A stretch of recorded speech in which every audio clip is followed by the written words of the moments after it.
8 सुनने का महत्व। पॉल तिल्लीच ने फरमाया है, प्रेम के मायने हैं सुनना। प्रेम की शुरुआत ही सुनने से होती है। किसी भी सेवा को कामयाबी से पूरा करने के लिए हमें सबसे पहले खामोश होकर ध्यान से सुनने की जरूरत है। जब हम प्रेम पूर्वक ध्यान से सुनते हैं, तब हम असल में अपने अहंकार को एक तरफ रखकर दूसरे से कहते हैं, आप मुझे बताएं कि मुझे क्या करना है। आपके विचार मेरे लिए बहुत मायने रखते हैं। ऐसा करने से संगत और साथी सेवादारों के साथ हमारे संबंध बेहतर होने लगते हैं। हम कम गलतियां करते हैं और हम खुद को बदलने और बेहतर इंसान बनने की कोशिश करते हैं। इस तरह हमें एक अच्छा सेवादार बनने में मदद मिलती है। ध्यान से सुनना। किसी सत्संग घर में कुछ सेवादार पहाड़ी की तलहटी में दीवार बना रहे थे।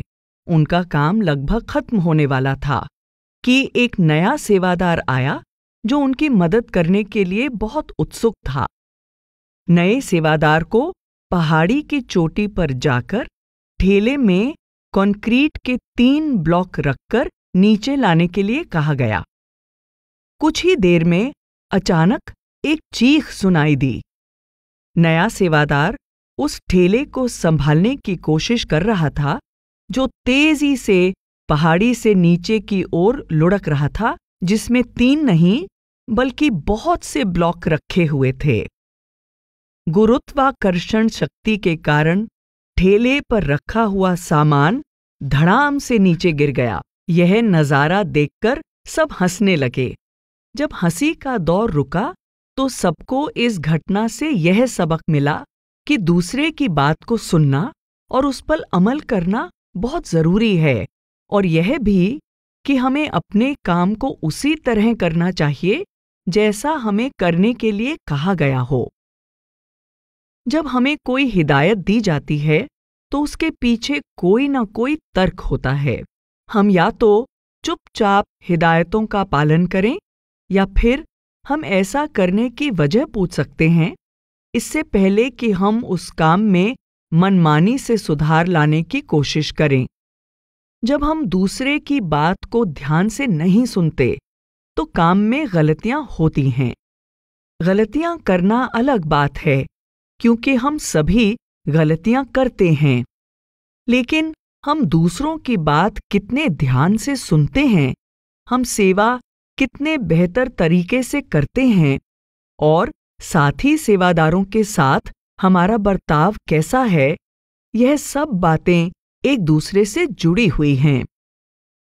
सेवा में अक्सर हमारा ध्यान सिर्फ अपने काम पर होता है, न कि उन पर जिनके साथ हम काम कर रहे होते हैं। लेकिन लोगों की बात पर ध्यान न देना ही सेवा की एक बड़ी चुनौती है, क्योंकि एक ही काम को हर व्यक्ति अलग ढंग और अलग नजरिए से देखता है। असली चुनौती तो दूसरों की बात को सुनना है, चाहे हम उनसे सहमत हों या न हों।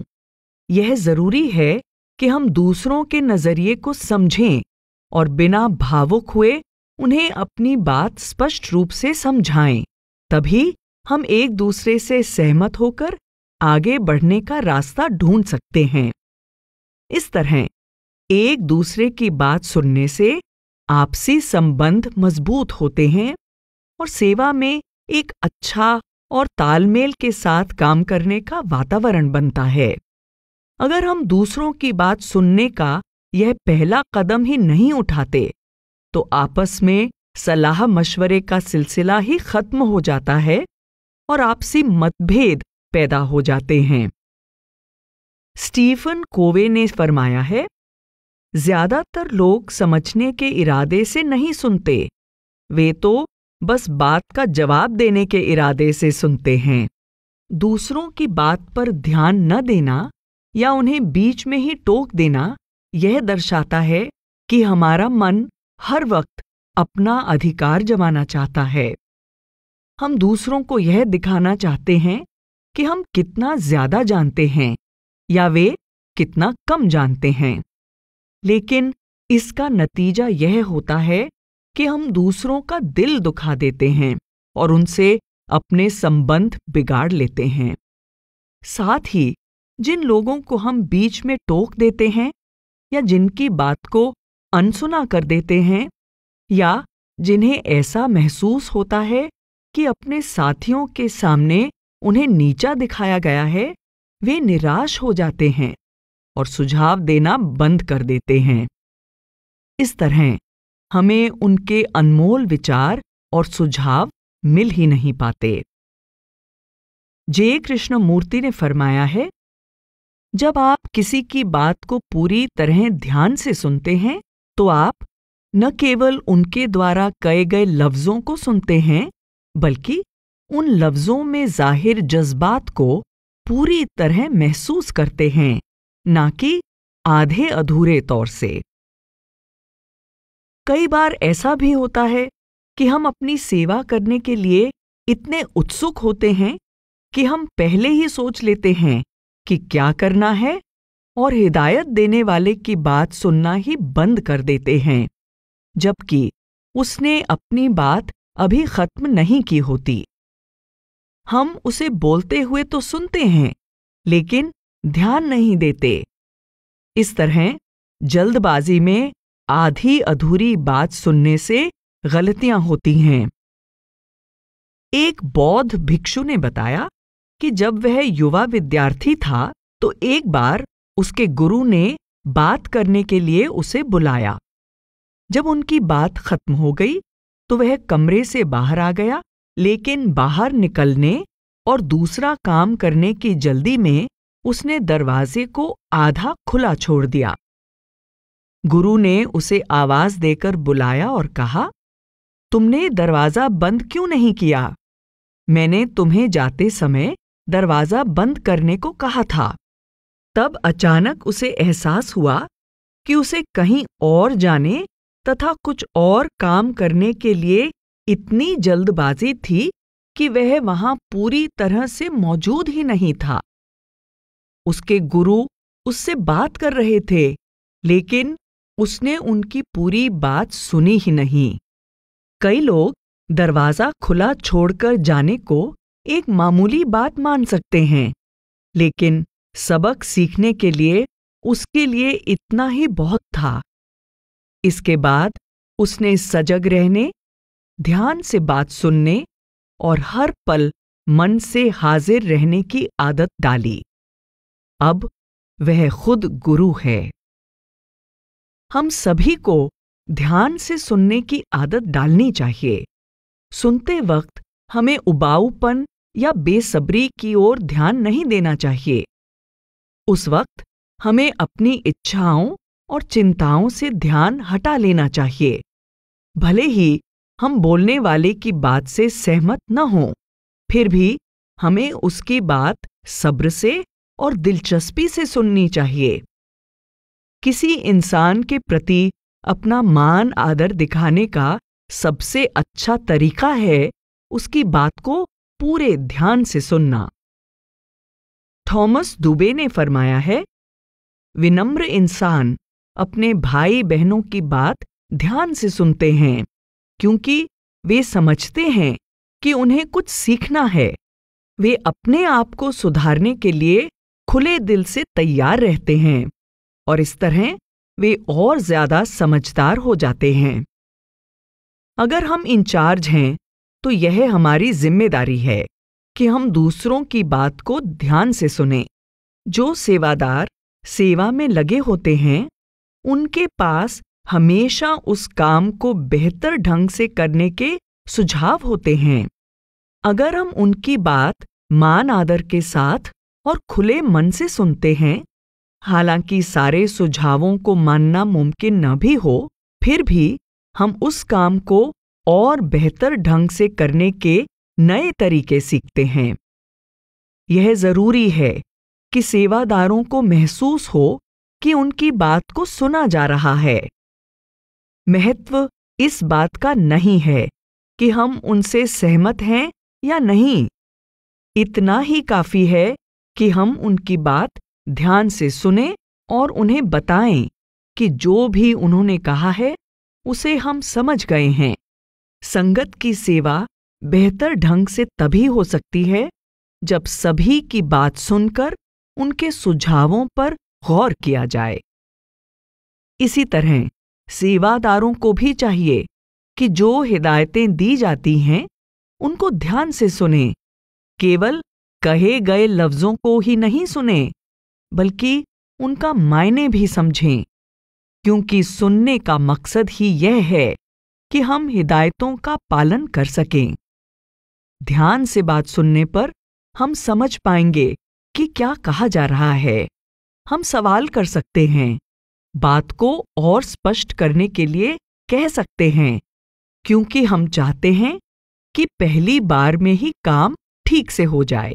इसलिए यह सभी सेवादारों की जिम्मेदारी है कि वे एक दूसरे की बात को ध्यान से सुनें। प्रेम प्यार से सुनना।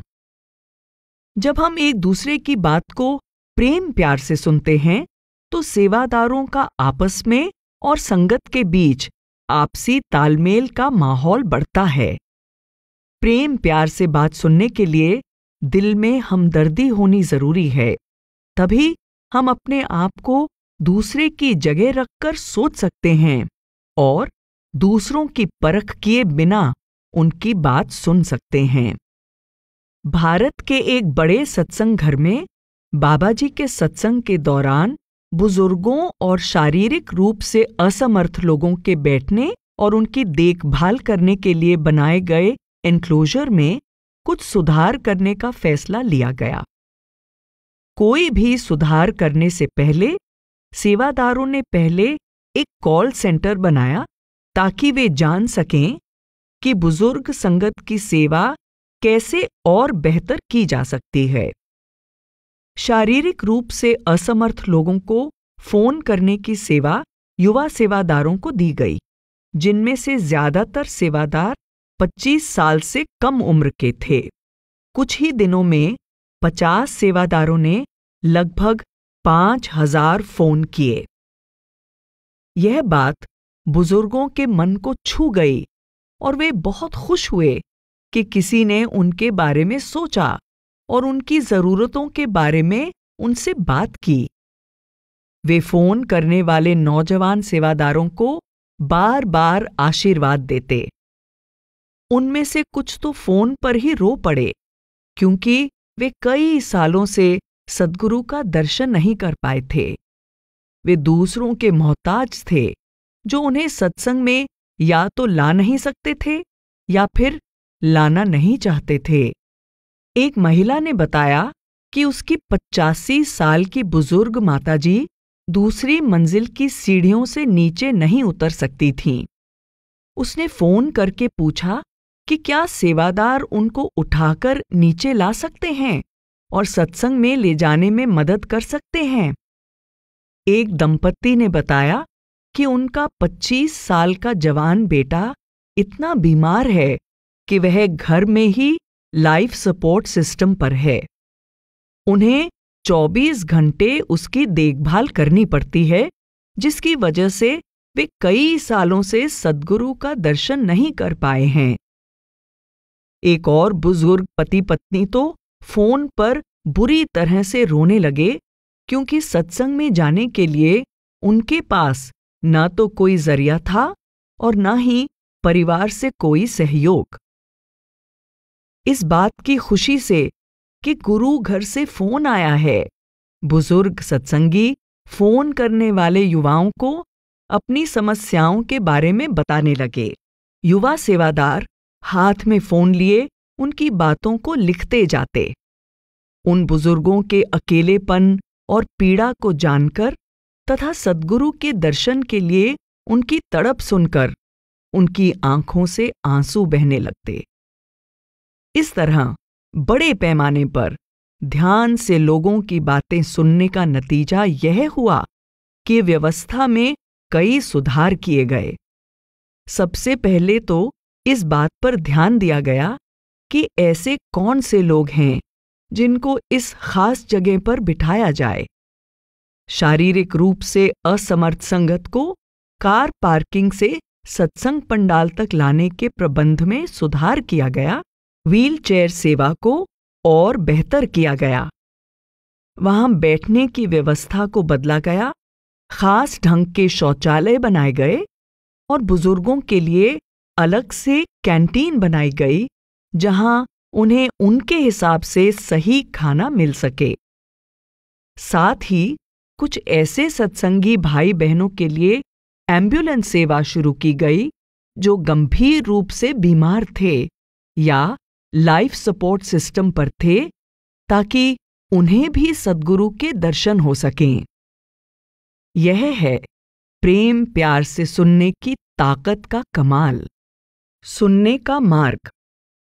किसी मुर्शिद ने कहा था कि खामोशी का मतलब शोर का न होना नहीं है, इसका मतलब है खुदी का न होना। जब हम खामोश होते हैं यानी अहम से खाली होते हैं, तब हम सही मायने में सुनने के लायक बनते हैं। संतमत सुनने का मार्ग है, अपने अंतर में शब्द धुन को सुनने का मार्ग। लेकिन अगर हम बाहर सद्गुरु का कहा नहीं सुनते, तो फिर अंतर में शब्द धुन को सुनने की उम्मीद कैसे कर सकते हैं? तन की सेवा एक ट्रेनिंग है, जहां हमें बाहरी तौर पर सुनने की आदत डालने के कई मौके दिए जाते हैं। यहां हम सत्संग सुनने का, अपने साथी सेवादारों की बात को सुनने का और संगत की जरूरतों के बारे में सुनने का अभ्यास करते हैं। हम सद्गुरु के वचनों को ध्यान से सुनने की आदत डालते हैं, ताकि हम इस बात को गहराई से समझ सकें कि सद्गुरु हमसे क्या चाहते हैं। हम कितने ध्यान से बात सुनते हैं, उसका असर न केवल हमारी सेवा और हमारे भजन सिमरन पर पड़ता है, बल्कि हमारे रोजमर्रा के दुनियावी कामकाज पर और परिवार तथा दोस्तों के साथ हमारे संबंधों पर भी पड़ता है। ध्यान से सुनने की वजह से हम कई तरह की गलतफहमियों, मुसीबतों और वाद विवाद से बच जाते हैं, वरना हम इनमें ही उलझ जाते हैं। हमदर्दी रखते हुए किसी दुखी इंसान की बात को सुनना भी एक तरह से सेवा है। जब हम बाहर ध्यान से सुनते हैं, तो हमारे अंदर ऐसी खूबी आ जाती है कि हम अंतर में भी ध्यान से सुनने लगते हैं।